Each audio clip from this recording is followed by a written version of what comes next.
श्री स्वामी समर्थ. जय जय स्वामी समर्थ. स्वामींचं नाव घेऊन मी आजच्या ह्या नवीन व्हिडिओला सुरुवात करते. यंदा 23 डिसेंबर म्हणजेच मंगळवारी आहे पौष विनायक चतुर्थी. यावेळेस विनायक चतुर्थीला अंगारक योग जुळून आलेला आहे. विनायक किंवा संकष्टी चतुर्थीला अंगारक योग जुळून येणे विशेष मानले जाते. याबद्दल मुद्दल पुराण तसेच गणेश पुराणात संदर्भ आढळून येतो. अंगारक म्हणजे मंगळ ग्रह जो निखाऱ्यासारखा लाल भडक दिसतो.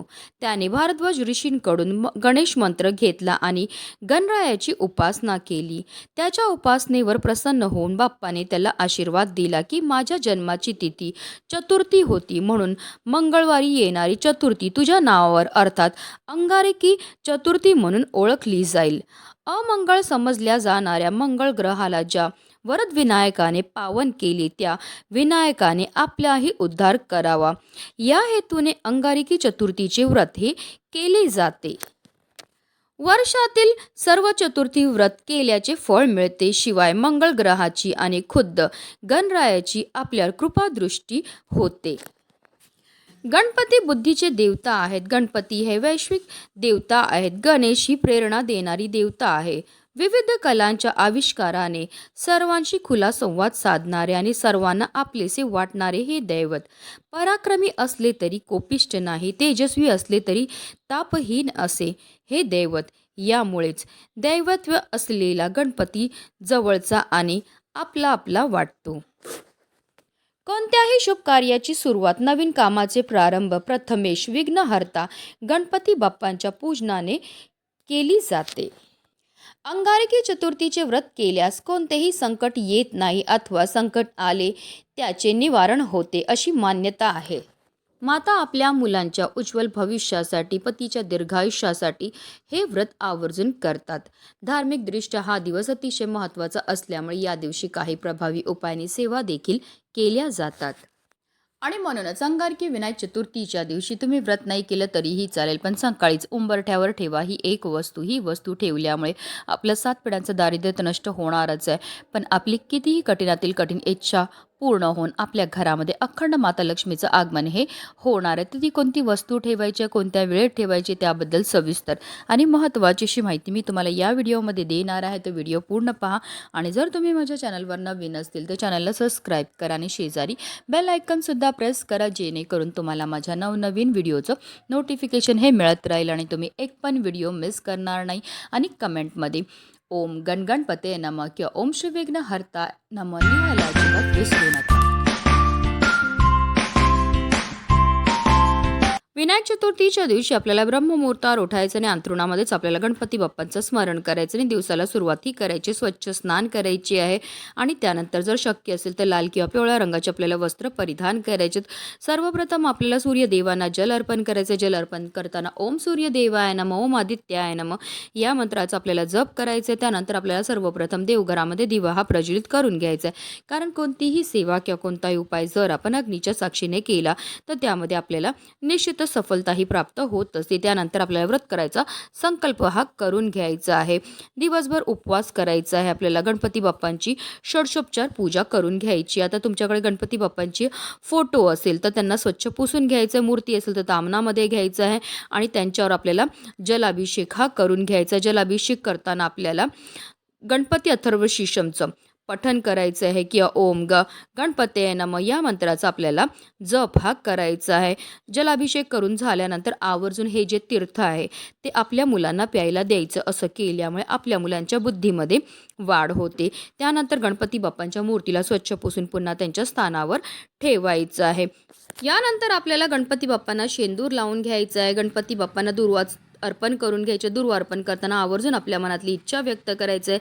लाल जास्वंदीचं फूल अर्पण करून घ्यायचं आहे. धूप दीप अगरबत्ती नैवेद्य दाखवून घ्यायचं आहे. तुम्ही मोदकाचा नैवेद्य दाखवू शकता की अगदी गुळ खोबऱ्याचा नैवेद्य दाखवला तरीही चालणार आहे. त्यानंतर आपल्याला गणपती बाप्पांची मनोभावे आरतीही करून घ्यायची आहे.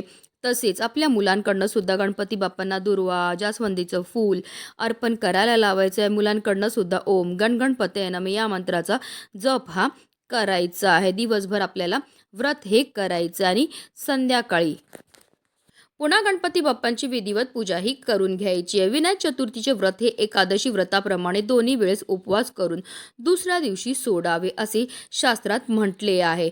आता जर तुम्हाला उपवास शक्य नसेल तर आपल्याला गणपतीची मनोभावे पूजा अर्चनाही करायची आहे. ओम सिद्धी विनायकाय नमः या मंत्राचा जप करून व्रतपूर्ती करावी. अशा रीतीने आपल्याला पूजाही करून घ्यायची आहे. आता हा उपाय आपल्याला कधी करायचा, तर हा उपाय आपल्याला अंगारकी विनायक चतुर्थीच्या दिवशी सकाळीच देवपूजा करून झाल्यानंतर लगेचच करायचा आहे. जास्तीत जास्त तुम्ही दुपारी 12 वाजेपर्यंत करू शकता. त्यानंतर तुम्हाला हा उपाय जो आहे तो करता येणार नाही. आता या उपायाकरता आपल्याला एक दिवा हा लागणार आहे, पण हा दिवा आपण मातीची पंती घ्यायची आहे, कारण मातीच्या पंतीमध्ये सकारात्मक अशा लहरी असतात. या मातीच्या पंतीमध्ये आपल्याला 2 वातीची 1 वात करून लांब वातही टाकायचे. तसेच या दिव्यामध्ये आवर्जून आपल्याला शुद्ध गाईचं तूपच टाकायचं. पण आता काही कारणास्तव नसेल तुमच्याकडे शुद्ध गाईचं तूप, तर रोजच्या देवपूजेमध्ये जे तेल वापरतात ते टाका आणि त्यामध्ये तुम्हाला थोडीशी हळदही टाकायची. अशा रीतीने आपल्याला दिवा हा तयार करून घ्यायचा आहे.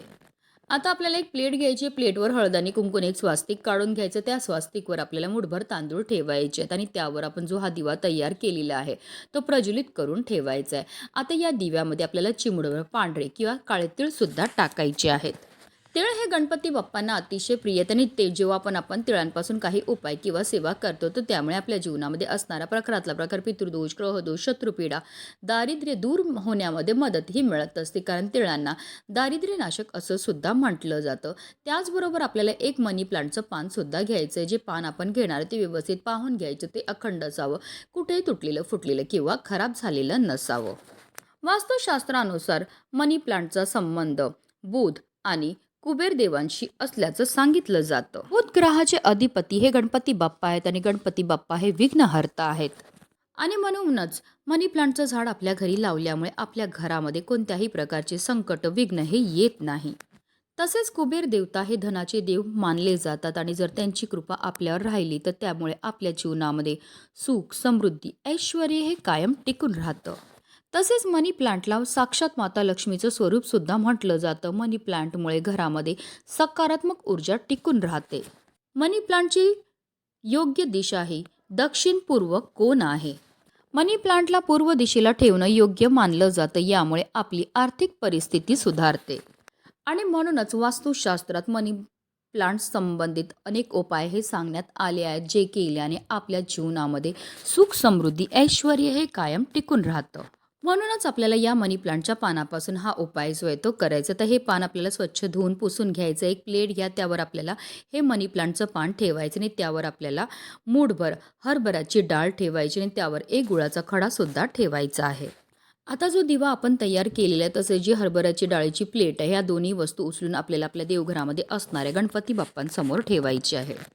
आता आपल्याला देवघरामध्ये बसूनच काही सेवा ह्या करायच्या. तर आपल्याला एक वेळा गणपती अथर्व शीर्षमचं पठण करायचं आहे. जेव्हा आपण गणपती अथर्व शीर्षमचं पठण करणार आहेत तेव्हा आवर्जून आपल्या मुलांना सुद्धा आपल्या बाजूला बसवायचं. त्यांनी श्रवण केलं तरी सुद्धा त्यांना त्याचा खूपच लाभ हा प्राप्त होणार आहे. एक वेळा गणपती अथर्व शीर्षमचं पठण करून झाल्यानंतर आपल्याला एक वेळा फलश्रुतीचं पठण सुद्धा करायचं. फलश्रुतीचं पठण केल्यामुळे आपल्याला केलेल्या सेवेचं अतिशीघ्र फळ हे प्राप्त होत असतं. त्याचबरोबर 108 वेळा आपल्याला गणपती बाप्पांच्या बीज मंत्राचा जप सुद्धा करायचं. ओम गणपतये नमः या मंत्राचा जप करायचं. त्यानंतर हात जोडून मनोभावे गणपती बाप्पांचं स्मरण करायचं. आपल्या आयुष्यामध्ये असणारे जे संकट आहेत, विघ्न आहेत, दोष आहेत, दारिद्र्य ते दूर होण्याकरता आपल्याला मनोभावे प्रार्थनाही करायची आहे. सेवा करून झाल्यानंतर आपल्याला जो देवघरामध्ये आपण दिवा ठेवलाय तसे जी हरभऱ्याची डाळीची प्लेट आहे ती घेऊन जायचं आपल्या मुख्य प्रवेशद्वाराच्या बाहेरनं जेव्हा आपण आतमध्ये येतो तर जी आपली उजवी साईड आहे तिथे आपल्याला या दोन्ही वस्तू ज्या आहेत त्या ठेवायच्या आहेत.